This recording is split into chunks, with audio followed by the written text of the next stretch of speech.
സത്യഭാമ സെമന്തകമണിയുടെ ഉടമസ്ഥനായിരുന്ന സത്രാജിത്തിന്റെ മകളും ശ്രീകൃഷ്ണ ഭഗവാന്റെ അഷ്ടഭാര്യമാരിൽ മൂന്നാമത്തെ റാണിയുമായ സത്യഭാമ അതീവ സുന്ദരിയും ധൈര്യവതിയും ബുദ്ധിശാലിയുമായിരുന്നു.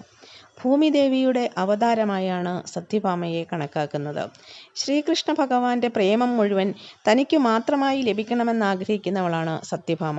ഈ സത്യമറിയാവുന്ന കൗശലക്കാരനായ നാരദമുനി ഒരിക്കൽ ദ്വാരക സന്ദർശിക്കുന്ന വേളയിൽ സത്യഭാമയെ കാണുവാൻ ഇടയായി.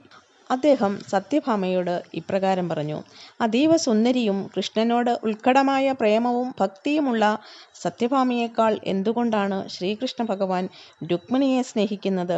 സത്യഭാമ തൻ്റെ പ്രേമവും ഭക്തിയും കൃഷ്ണന് സമർപ്പിച്ചിട്ടും എന്തുകൊണ്ടാണത് കാണാതെ പോകുന്നത്? അദ്ദേഹത്തിന് രുക്മിണി ദേവി കഴിഞ്ഞേ മറ്റാരുമുള്ളൂ. ഇതുകേട്ട സത്യഭാമ നിശ്ചേഷ്ടയായി നിന്നുപോയി. അവളുടെ കരിങ്കൂവള മിഴികൾ നിറഞ്ഞൊഴുകി.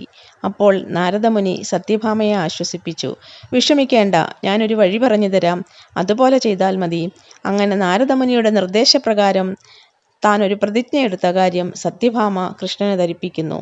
അതിൻ പ്രകാരം ഭഗവാൻ കൃഷ്ണൻ നാരദമുനിയുടെ അടിമയാകും. അതൊഴിവാക്കാനായി കൃഷ്ണന്റെ ഭാരത്തിന് തത്തുല്യമായ ധനം നൽകിയാൽ മതി എന്നുള്ളതാണ്. അങ്ങനെ ശക്തിയേറിയ ഒരു ത്രാസു കൊണ്ടുവരുവാൻ അവൾ ജോലിക്കാരോട് ആജ്ഞാപിച്ചു. പിന്നീട് അവളുടെ ആഭരണങ്ങൾ മുഴുവൻ കൊണ്ടുവന്ന് ത്രാസിൻ്റെ ഒരു തട്ടിൽ വെച്ചു. ശ്രീകൃഷ്ണ ഭഗവാനെ ആനയിച്ച് ത്രാസിൻ്റെ മറുതട്ടിലിരുത്തി. എന്നാൽ ഭഗവാനിരുന്ന തട്ട് ഒരു അണുട പോലും ചലിച്ചില്ല. ആഭരണങ്ങൾ വീണ്ടും വീണ്ടും എത്തിക്കൊണ്ടിരുന്നു. എന്നാൽ അതുകൊണ്ടൊന്നും ഒരു പ്രയോജനവും ഉണ്ടായില്ല. സത്യഭാമ ലജ്ജയാൽ തലകുനിച്ചു. അപ്പോൾ ശ്രീകൃഷ്ണ ഭഗവാൻ ഇതെല്ലാം കണ്ടിട്ട് പറഞ്ഞു: ഞാനിനി നാരദമുനിയുടെ അടിമയാകേണ്ടി വരുമല്ലോ. ഇത് കേട്ട് ദുഃഖിതയായി സത്യഭാമ രുക്മിണി ദേവിയുടെ അന്തഃപുരത്തിലേക്ക് ചെന്നു.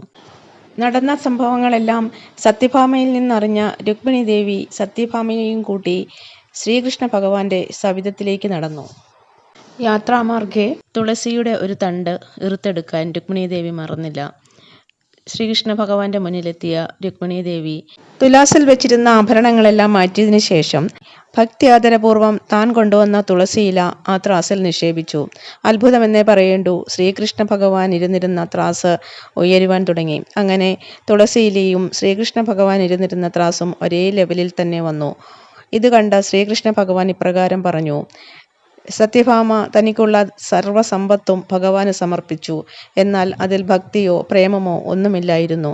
എന്നാൽ രുക്മിണി ദേവി വളരെ ഭക്തിയാദരപൂർവം തന്നെ തന്നെയാണ് സമർപ്പിച്ചത്. ഭഗവാന് നാം നമ്മെ തന്നെയാണ് സമർപ്പിക്കേണ്ടത്. മറ്റൊന്നും തന്നെ ഭഗവാൻ